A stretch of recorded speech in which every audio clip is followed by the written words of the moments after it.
Welcome, everybody. You're watching It's All Legal, and I'm your host, Janine Hubble-Cox. And today we are blessed to have one of the top entertainment industry attorneys in the New York City area with us today. We are here with Mr. Bob Celestin. There you go. I got it right. And yeah, thank you for your kind words. I appreciate it. I'm happy to be here on It's All Legal. Sister to sister, me and Jamie go back like lounge chairs. And so anything that I could do to help her, I'm 100% with it. So please give her my love. We absolutely will, Bob. Thank you so much.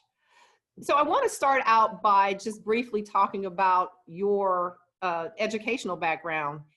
You received your undergraduate degree from Yale University, and you went on to receive your law degree from Columbia University School of Law. Correct. Actually, but right behind me is a map of Yale. I can't believe it's here. Look at that. Wow. Crazy. Yale campus. Yes, I'm a Yale graduate and a Columbia Law School graduate. Absolutely. So you first got your first job, well, let's just say in the record industry. You were with Arista back in 1986. Yes, but before that, I graduated from Columbia and got a job at a corporate law firm.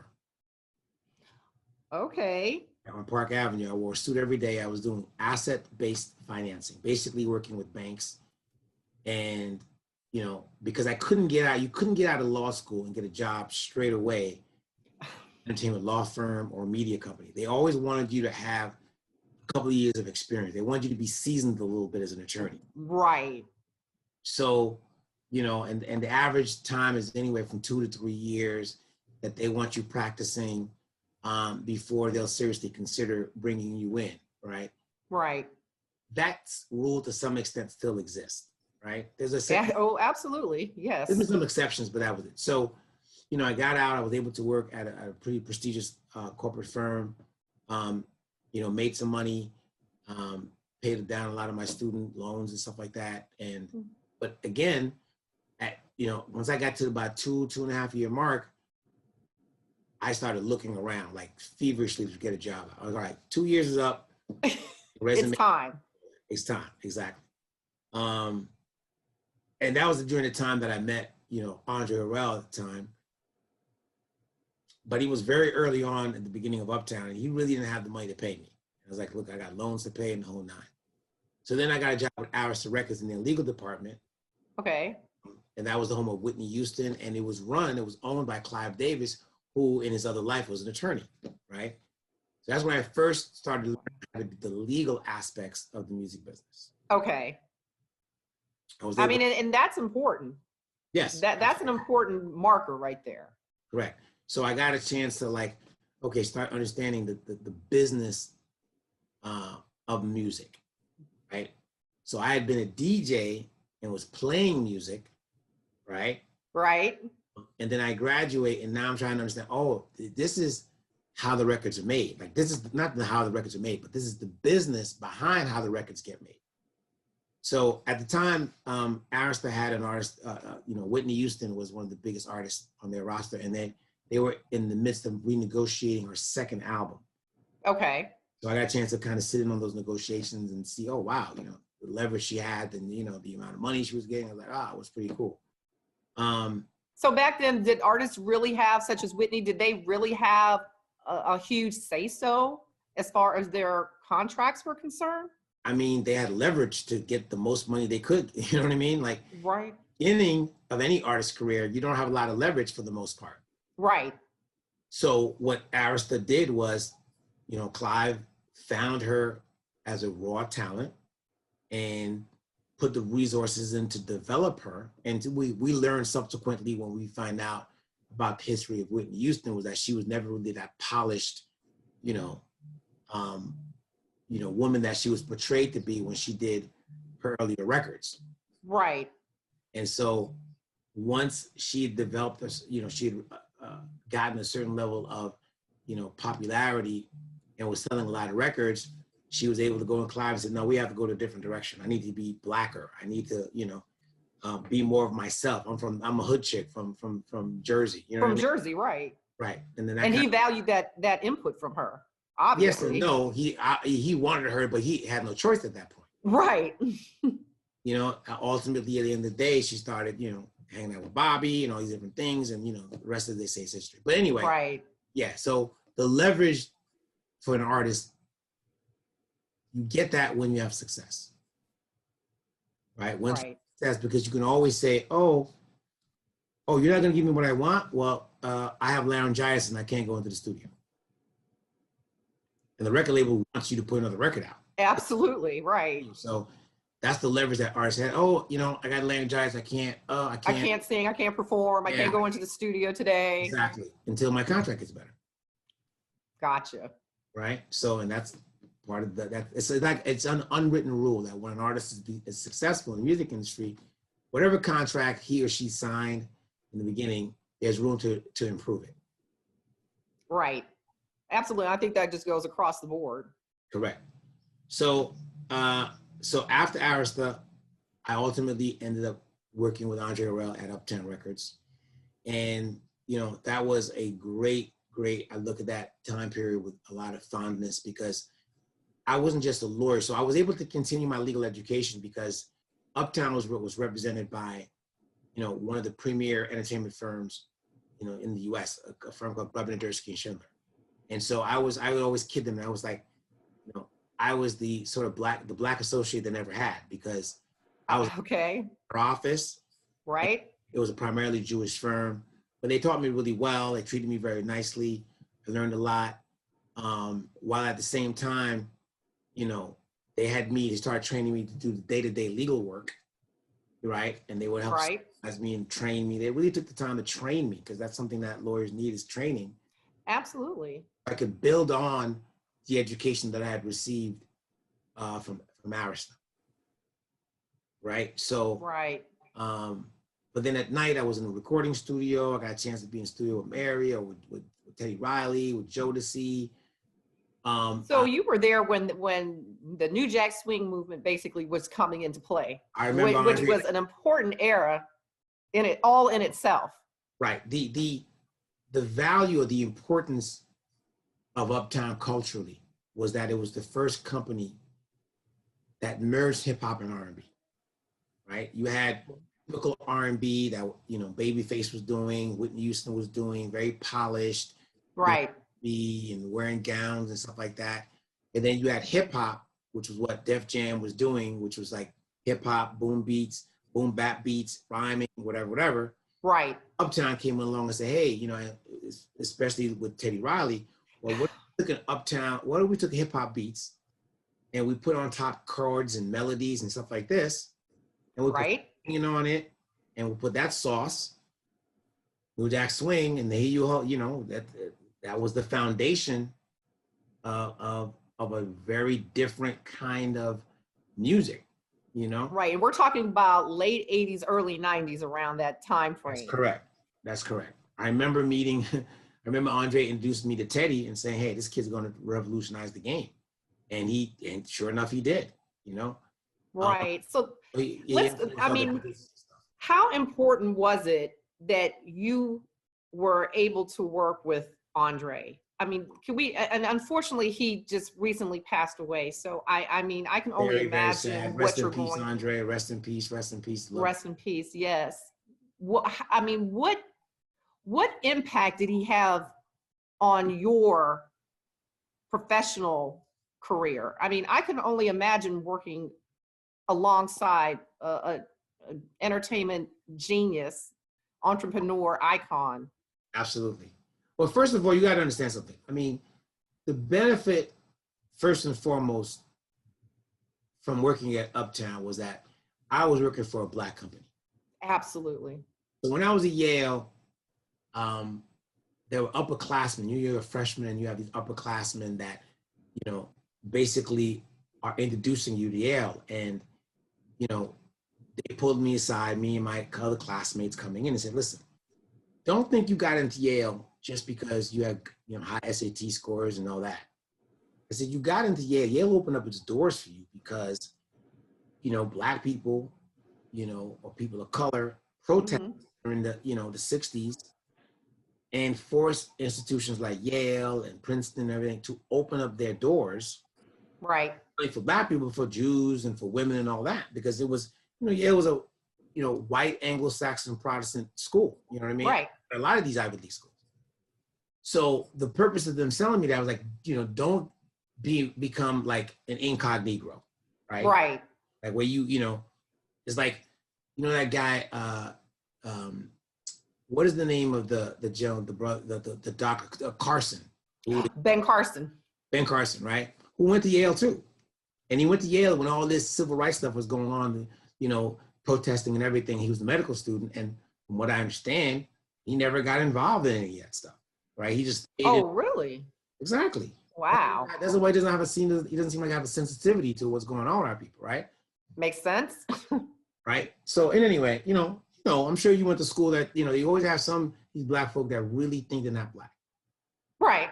Won't talk to you, they think they're holier than thou, whatever. Anyway, the point I'm trying to make is that these upperclassmen made me say, hey, listen, you are here for a reason. You're here at Yale, learn what you can from the establishment, learn what, the white establishment, how they do things. Right. And take that knowledge and help your own. Right?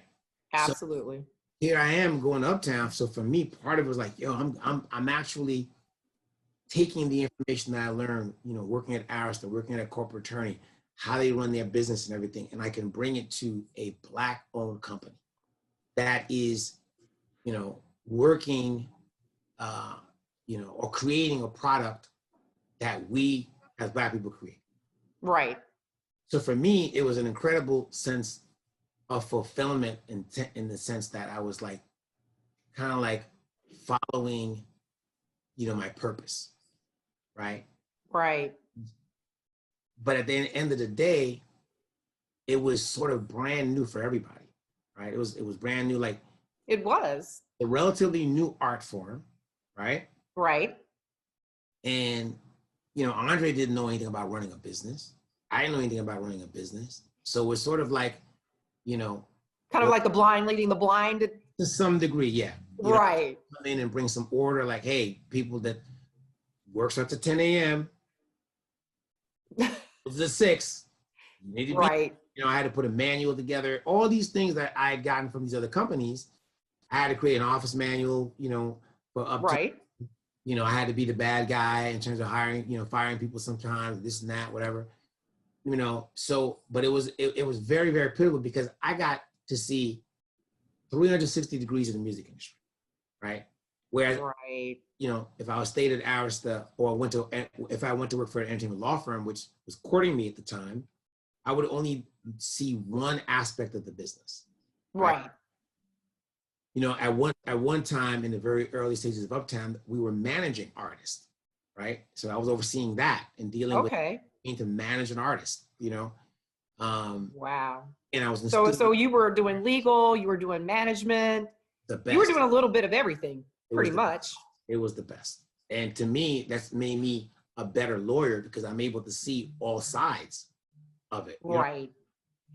So from that perspective, I thought that, it's invaluable. And I learned a lot of life lessons, dealing with people, dealing with artists. These were things that you learned, at Uptown.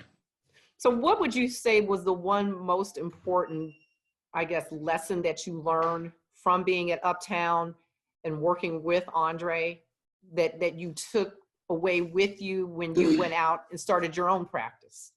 I think the number one thing, again, was the power of our people. Right. And like, don't get me wrong. I always like to say I've worked for white people, I've worked for Black people, so now I'd rather work for myself, right? Right. I mean, absolutely. I've been there, done that. Absolutely. There are life lessons to learn. Like working with your people ain't always a walk in the park either, right? It's not. It's not. I mean? They're difficult people across the board. That's exactly what I've learned. But to me, again, it's, part of my mandate is to try to protect the culture creators, right? Because I was able to see like how powerful we are, how much money we make for these companies. Right. And a lot of times, we weren't understanding that power. you know? So let me ask you this. So being that we were, when you started out in the music industry, basically entertainment industry, and hip hop was just emerging, and we just talked about the New Jack Swing movement. Were artists being represented by attorneys on their end during contract negotiations? Yeah, they had attorneys. I mean, because again, I was representing the company Uptown, right? And so, Right. yes, they had attorneys. Okay. They had attorneys for sure. But again, Because we've heard I wouldn't say horror stories, but just, TLC, for example, the contract yeah, that they signed with LA Reid, they weren't represented in, how that played out. yeah. Although, to some extent, part of that was also them trying to negotiate a better situation and they put it out in the press and everything. But yes, Right. they had attorney. But again, remember, in the very beginning, artists were being signed on potential. Right. Right? True. Not like today. Right.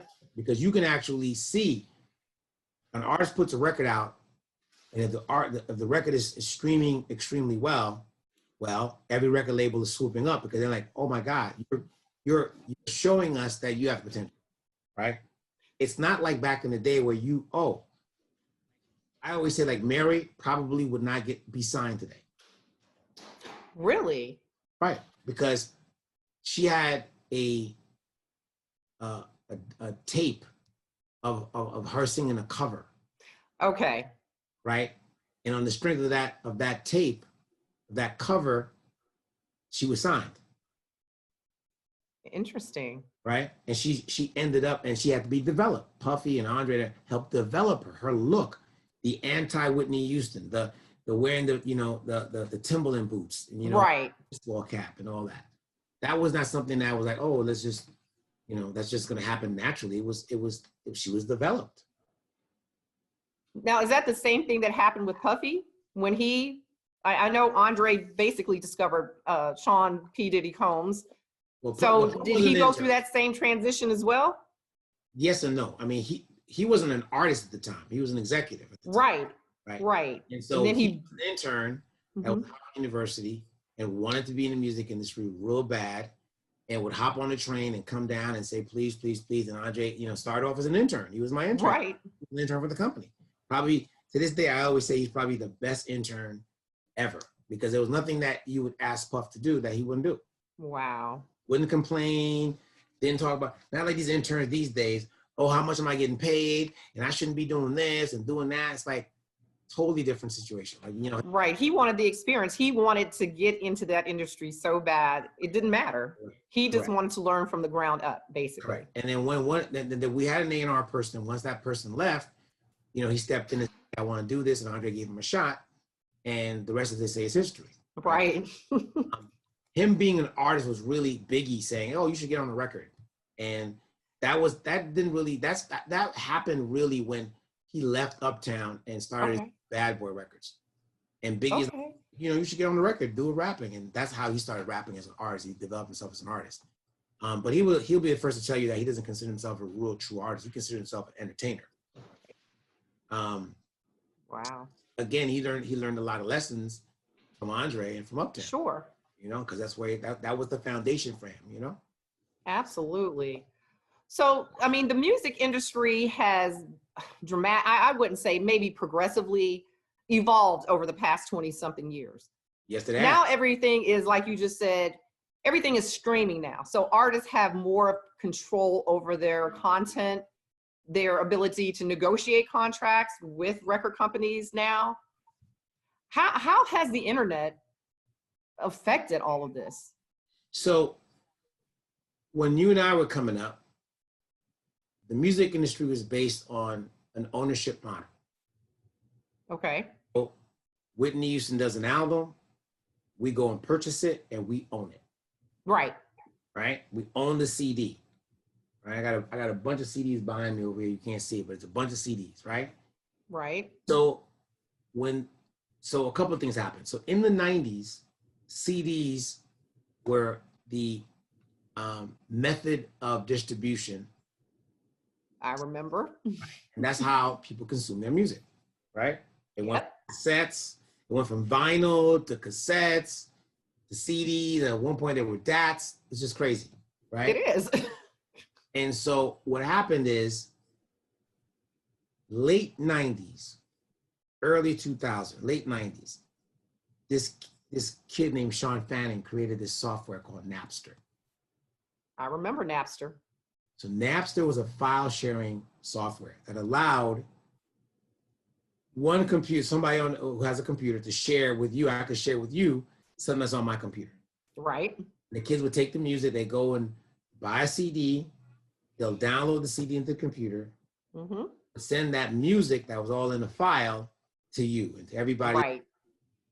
And that started happening at a breakneck pace and really hurt the music industry. It really did. I remember would hear about the lawsuits that were being filed for Because kids illegal stopped playing downloads music. and all that kind of. It did hurt. Right. It hurt It hurt tremendously. real bad. And I, as an attorney at the time, could really see it in my business. Right. In the 90s, I was getting clients left and right, without even trying. 2000 came along. It was like, it's almost like this pandemic. Like one day everything is popping, the next day it's like silence. Right. Started ringing, the music industry started hemorrhaging, right?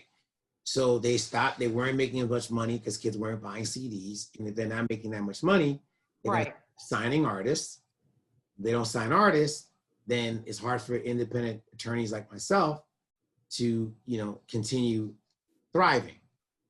Thankfully, I was always able to get one client that was doing really well, and my overhead was low, and I wasn't married, didn't have any kids, so I was always able to sustain myself, right?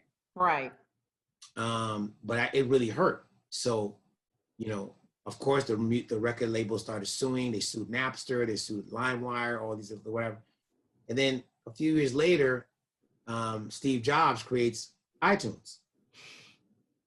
Another genius move, but Yeah, it was a genius move, and it was like the finger in the hole in the dam. right.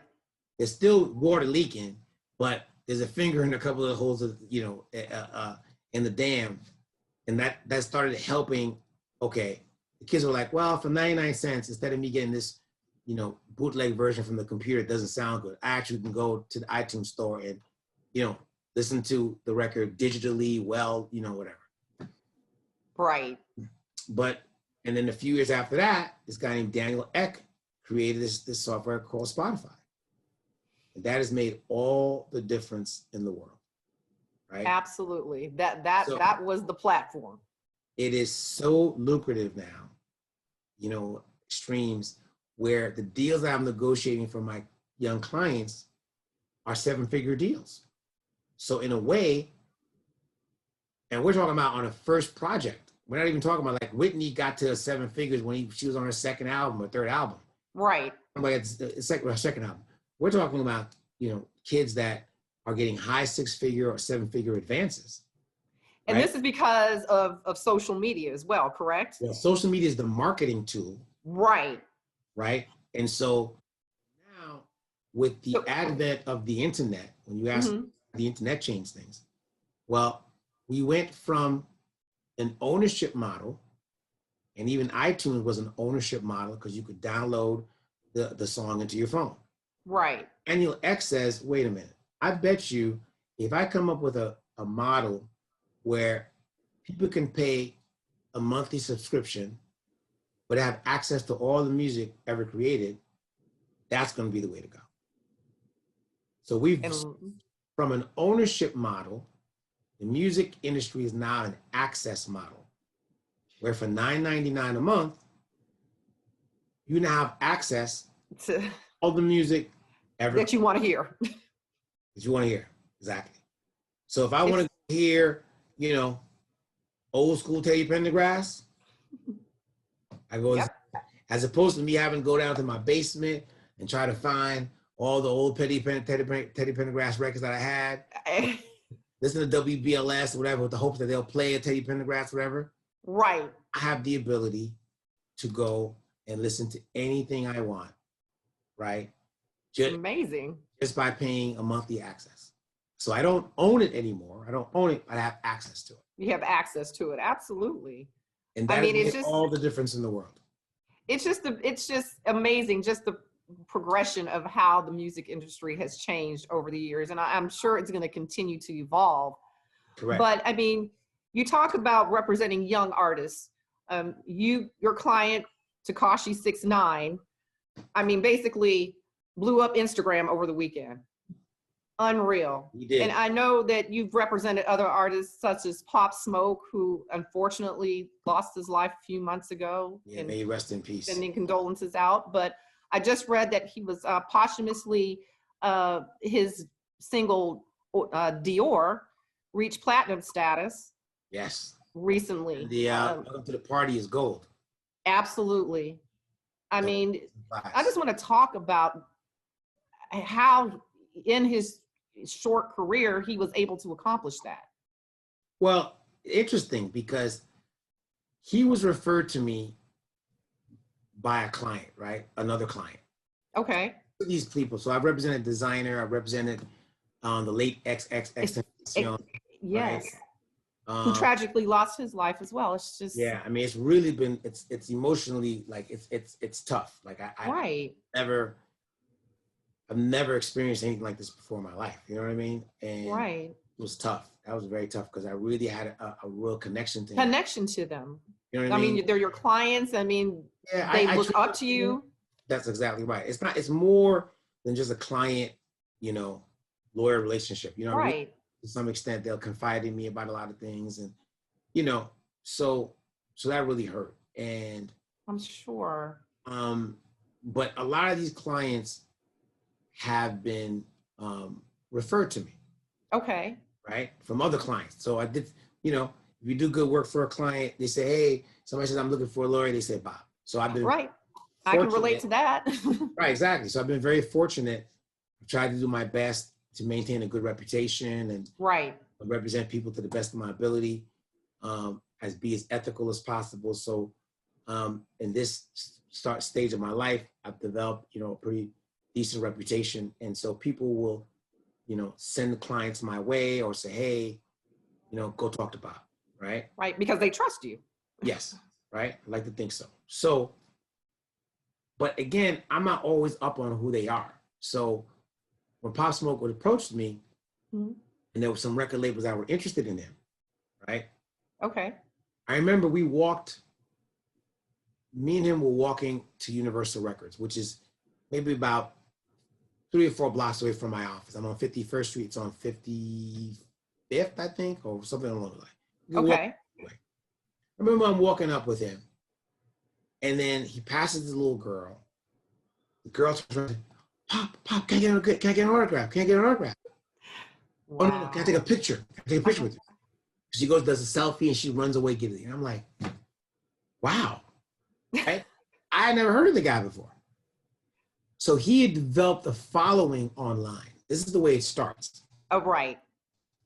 Right? They have the ability to put music out, and directly connect with their fans. And what record labels are doing, so records are no longer in the artist development business. Meaning, they're not going to say, oh, you're talented. We're going to set you up. We're going to help you, get the right songs. We're going to put you in the studio with producers. Those days are far and few in between, right? Right.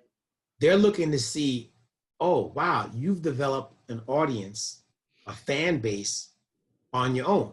On your own. So they look at the number of followers the artist has. So I used to say, so A&R, the term A&R, right, describes a professional, an executive at a record label whose job was to find talent. Okay. Once they found the talent of the artist that the label signed, to then help develop the talent, help them find music and all these different things. And A&R means artist and repertoire, right? Okay. However, in this day and age, A&R stands for arithmetic and research. Another transition. Right, because now, I have a couple of young clients that I represent who are called researchers. Okay. And they're on the internet every day looking for the artist that's starting to buzz, the next artist who's audience is starting to grow, whose music is streaming, and every week it's increasing, or maybe Increasing. video on YouTube, and the video is picking up. It goes viral. When that happens, Right.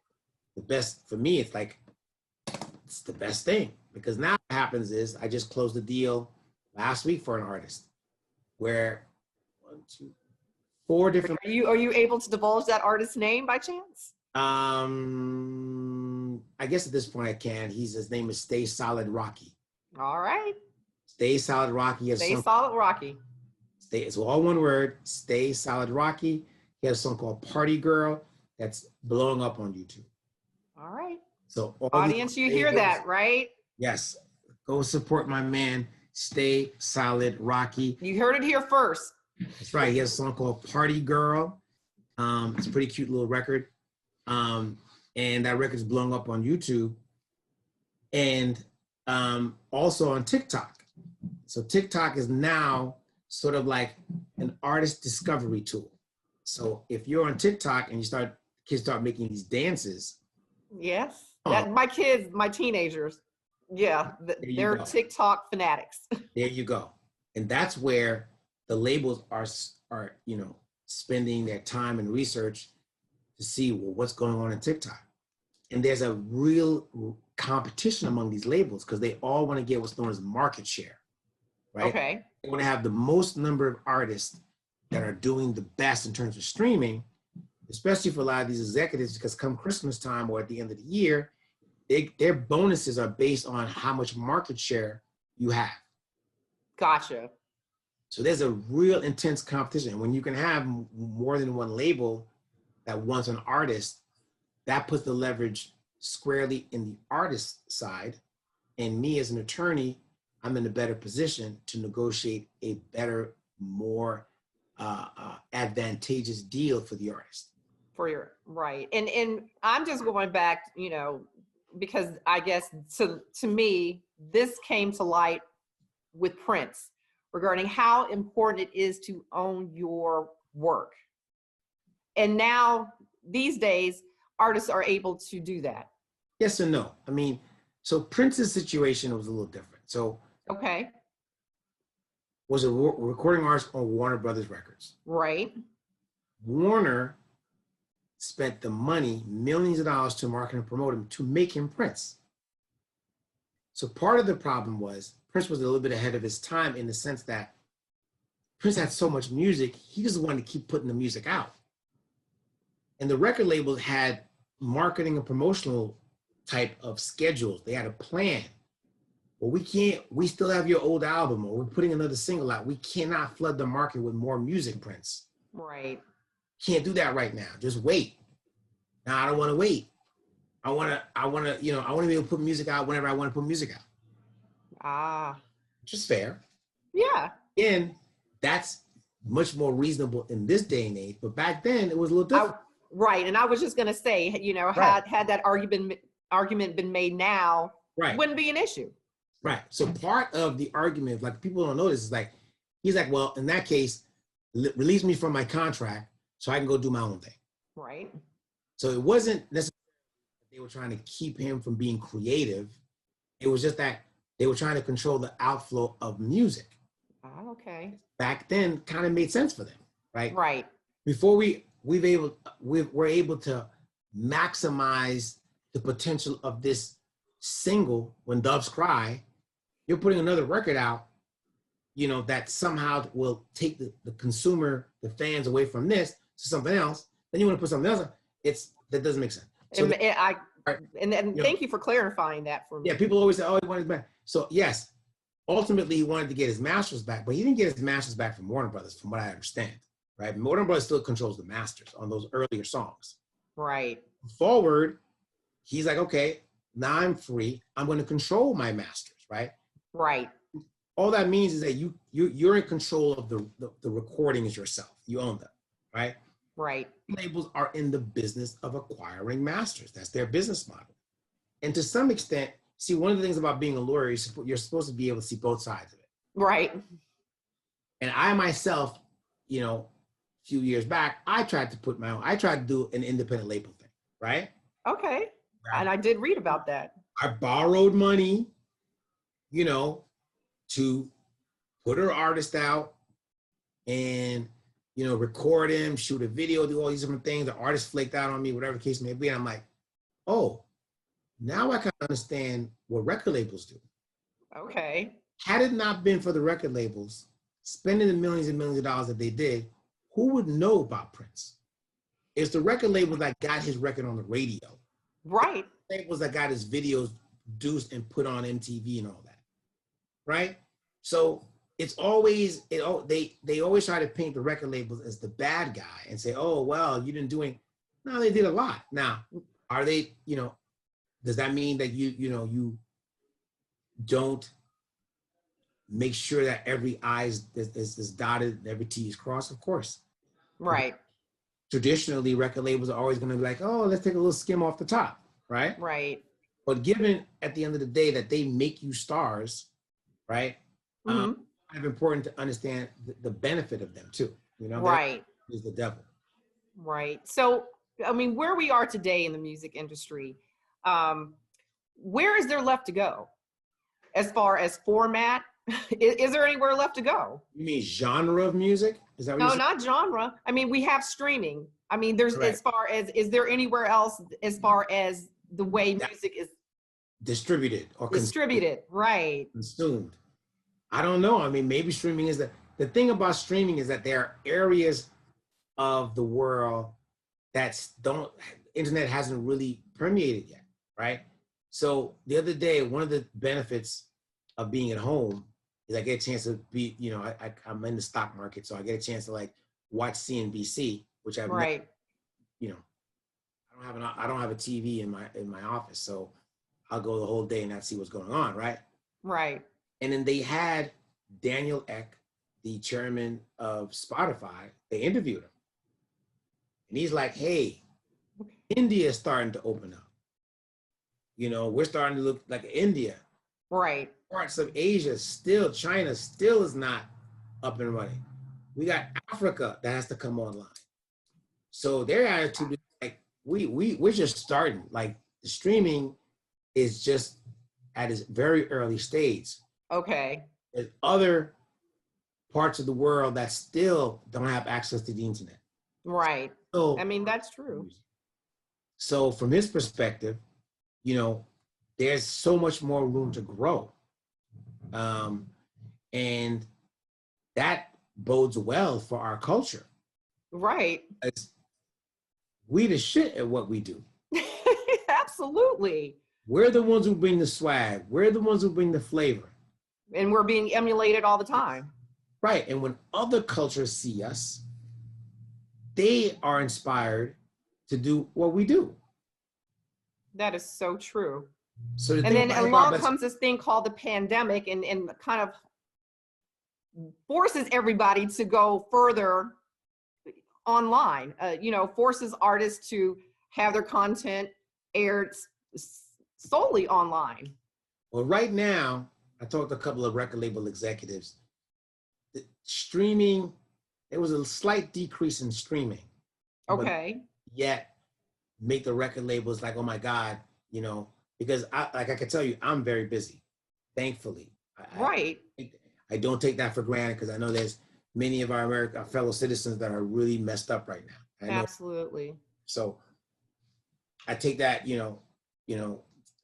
don't take that lightly. Lightly, absolutely. Right. So I'm very blessed in that respect. So, but with technology, you know, I have a couple of attorneys that work for me remotely, and my assistant works remotely.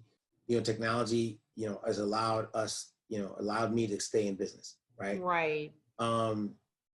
So as far as the artists are concerned, I mean, we had concerts that have been canceled. Correct. So from a touring perspective, for a lot of artists, they're hurting.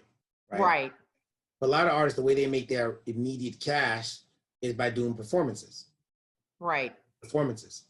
So that, to some extent, has been obviously shut down. We'll see what happens in the future, but right now that area of revenue has been shut down. Right. A lot of artists will also receive streaming royalties, but they don't always get it as quickly as they'd like to get it. Right. Publishing, if they write their own music or write their own lyrics, there's publishing monies that are being generated. They will be able to be paid out to, and that they will be paid. So there are areas will pay. Music business is still thriving in that respect. Right. Okay. Obviously, the streaming income is the most. So the point I was trying to make was the streaming revenues took like a 5 or 10% dip. YouTube usage is way up. Right. Right. The only problem though is that YouTube makes money by advertisers. Right. And advertisers are not advertising as much, at least some of the advertisers where you got to go to retail or whatever, they're not advertising. So advertising revenue is taking a dip. Why is that? Sure. Because the record labels and the artists get a percentage of that advertising revenue. Ad revenue, right. Right. So right now, everything seems okay. The kids are obviously captive audiences. So they're like, you know, listening to the music. They're watching the whole bunch of, I've never watched as much Netflix as, I'm gonna buy the stock because it's just. Absolutely. I guess that's what my next question was going to be. Is there the possibility of seeing more artists having content aired on platforms such as Hulu, Netflix? Well, let me say this. I just literally, before I got on the phone with you, I was on a call with a streaming company where they want to do live streaming. Artist performing, right? Of an artist performing. So, you know, I mean, obviously nothing beats the experience of actually being at a concert. You know what I mean? Absolutely. So we're going to see how that's going to play itself out. You know, let's hope there's a vaccine in the year and a half, whatever. So, you know, we can go back to being normal. But I know. The music industry is still doing well. Thank knock on wood. People are still releasing music. If anything, there's a need for artists to release more music to, you know, hopefully to entertain, uplift, you know, help distract. Right. So, and I mean, I've been a witness to that. Thank you, D Nice. Club Quarantine. That's my man, D Nice. Right? All across the board. I mean, you know, I'm on Instagram. I'm looking, you know, Erica and Jill just, you know, did their thing the other day. So, right. I mean. And again, this is what is always so amazing to me. Is like, we find a way. You know what I mean? Absolutely. It's in our blood. Right, so that's who we are. You know what I mean? Teddy went out with Babyface. I mean, we find a way. You know what I mean? Right. So, you know, it's the ability of our people. I mean, people in general. But I mean, I'm always, what's the word I'm saying? Impressed, or I'm always in wonderment at what our people can do. I mean, you know, both of us are well educated. You know, we have parents. Right. People that are creating this art form don't necessarily have the benefits that you and I had, having absolutely household, somebody pushing us to excel. You know what I mean? Yeah. At the end of the day, that, you know, they're creating, you know, stuff that touches people in a way that, you know, it's just remarkable. You know? It is. And so, I mean, we need it, especially now. I mean, I'm so thankful for, you know, for Instagram and YouTube and on all of that right now. And so at the end of the day, you know, I'm happy and sort of very proud of, you know, being part of the culture and helping to protect. I call them the culture creators. And that's what they are. Definitely. Absolutely. Well, Bob, thank you so much for sharing your story with us today. I mean, it has been inspiring. I know that your artists and your clients, and I'm sure they consider you their mentor as well, look up to you. Just keep doing what you're doing. They consider me an old head, you know, that's old head. Oh, well. That's like my kids, Mom, you don't know what you're talking about. I'm like, oh. Exactly. It's always, I mean, I just had a conversation with someone our age, and it's like, okay, hip hop is bad and this and that. And I keep saying to myself, you know, I remember when hip hop, when I was young and younger, and hip hop was in its infancy, the generation was saying the same thing. Oh, absolutely. Trash and this and like this. Yep. So, you know, I try to explain to people, like, you cannot look at it from middle-aged eyes. You have to try to go back to when you were 18, 19. And, you know, this is their music. You know, we can argue about the language and this and that, whatever we want to. But at the end of the day, you know, we have to, it's viable for them as our music was viable for us. So Right. I never wanted to be that, middle-aged guy that was waxing nostalgic about all the 90s and the 80s and that was real music and that, you know what I mean? Like I always try to stay up to date. Like this is what's happening today. Absolutely. I mean, music is ever evolving. It's called evolution, Correct. right? It's a reflection of our times, It is. People were mad at hip hop because they're cursing like that's a reflection of what the world is and how these, kids perceive it, Right. They're talking about sexist stuff because they don't know any better. And, America's sexist, you know what I mean? So Yeah. they're reflecting what they themselves have seen. So can't blame them for saying what they see, you know what I mean? And Right. they should know better. But you look at, if you look at certain rappers, you look at Jay-Z in the beginning, and as he evolved and learned and got a chance to travel and get other advisors and see the world, it's like, oh, okay. I can't keep talking about the same stuff I saw when I was 18. Right. Year-old man, I'm gonna talk about some other things. And I think, do you think that evolution occurred on his Blueprint album? Do you think that's where the transition occurred? Yeah, but I mean, even the last album he just put out, where real estate, and if he knew back then what he knew now, he would have bought the block. You know what I mean? Like, right. You can hear it. You know what I mean? But people aren't willing to just listen and just give some of these artists. Are there some bad artists out there? Of course there are bad. There were bad artists in the 80s. There were bad artists Absolutely. in the 90s talking trash. You know what I mean? But the ones that are able to sustain and be around, there's a reason for it, So we just need to not be, not act as old as we are. Right, and be judgmental. Exactly. I agree with you.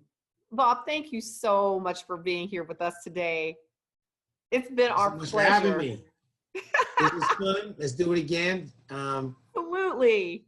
And Janine, get my information from Isha. Let's stay in touch.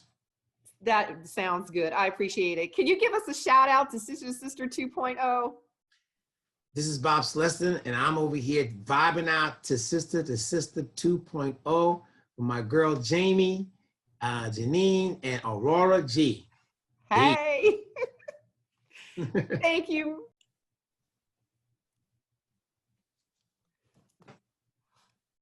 Bob, there were, okay, hold on. 5, 4, 3, 2, 1.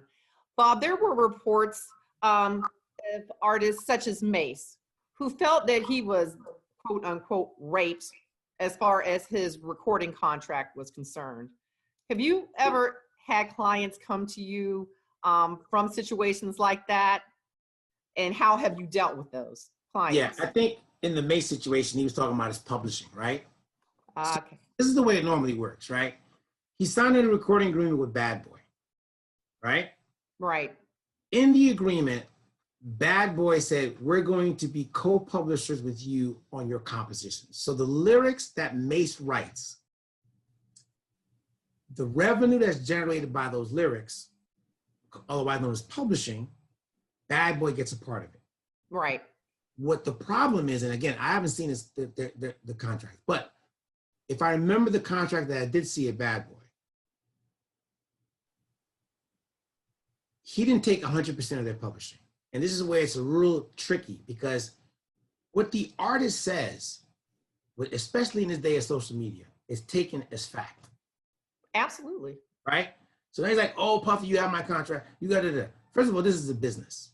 Right. So there was a lot of money spent promoting and marketing you and getting you to a certain level.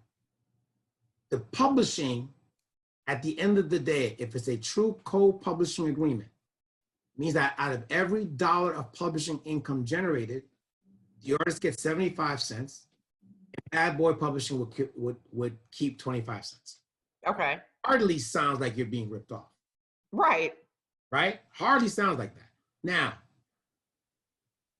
there probably were some errors in terms of accounting to the artist. That happens a lot. Right. What happens is Bad Boy is not necessarily the publisher per se. They do a deal with a major publisher. That major publisher is supposed to collect the money and account to Bad Boy and also to Mase. Okay. But it's been sort of like, oh, he took all of my publishing. That's not really true, right? Right. It's, you don't know, because you hear it from the perspective of, oh, the artist is getting ripped off, the artist is getting ripped off. Right. which the case is not necessarily fair now.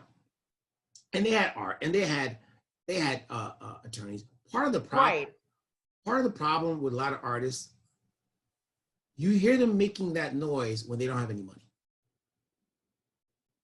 When they're no longer relevant also, Yes. possibly. Right. I mean, the TLC Okay. situation. I mean, let's just right? keep it real. Let's keep it real. Like in the TLC situation, they wanted to renegotiate the terms of their agreement, which they had a right to do. But they made it seem as if they were getting completely ripped off by Elliott Reed, which was not true, right? They were making hundreds of thousands of dollars doing shows, right? Right. At that time, there was no 360 deals. So the record labels didn't get a percentage of your touring income. So they were able to keep all of their touring revenue. Yes, they only had to pay a manager fee and an agent. Where's that money? Where did the money? Right. You tricked the money, right? You spent the money crazily. This has been ongoing forever. Artists get money, Right. a lot of money, and they will not be smart with their money. They save it, or they won't listen to their business managers or business advisors, right? Now, Very true. scrupulous managers, absolutely. I've been on both sides, where the man Okay. collecting the money, right, and not paying the artist, right? Some record contracts are where the tour money, which they shouldn't have, goes to the record label, and then they're funny paying the artist. So Okay. it's side, there's no question about it.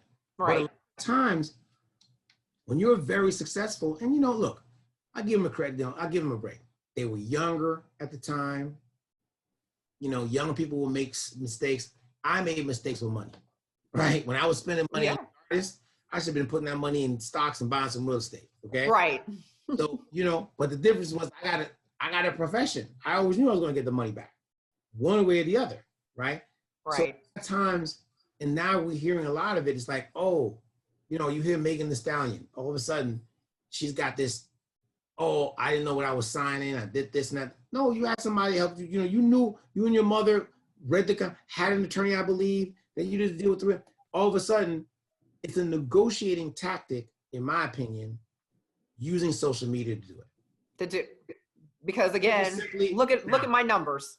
Right. Now, on the other hand, if Megan had gone to the production company that she signed to and said, look, let's renegotiate the agreement. And if they were like, no, we're not doing that and this and that, whatever, then that's foolish on their part. Because Right. she deserves it. She's successful. And so whatever agreement you had, you're going to have to renegotiate it and tilt the contract more in her favor. Right. Right? So I don't know the full story of it, but I'm always wary whenever I hear an artist going to social media and saying, this label is this, or this manager is this, whatever. Now, will you get calls from artists like that to Yes, try? I do. Okay. Yeah. And then I'll say, let me look at the agreement. And sometimes the agreements are fair. I'm like, well, why are you complaining? Oh, well, I don't like the person anymore, whatever. I said, that's a valid reason for you to go on there on social media and blast the guy. Or Right. Let's work it out.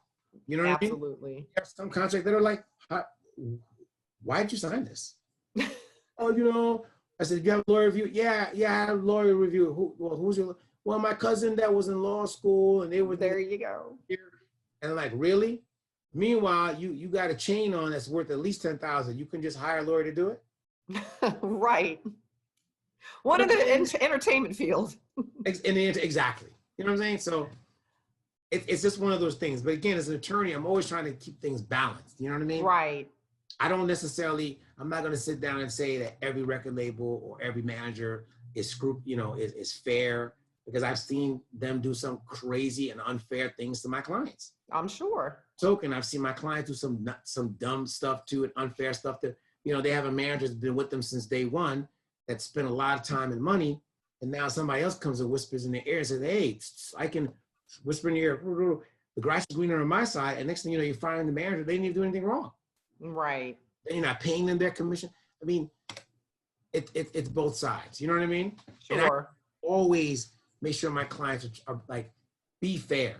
I've lost a couple of clients because, they want to put something in the contract with an artist, and I'm like, that's not fair. That's not fair. You shouldn't do that. Right. Happened recently, and they just went and got some other lawyer. They said, okay, no problem.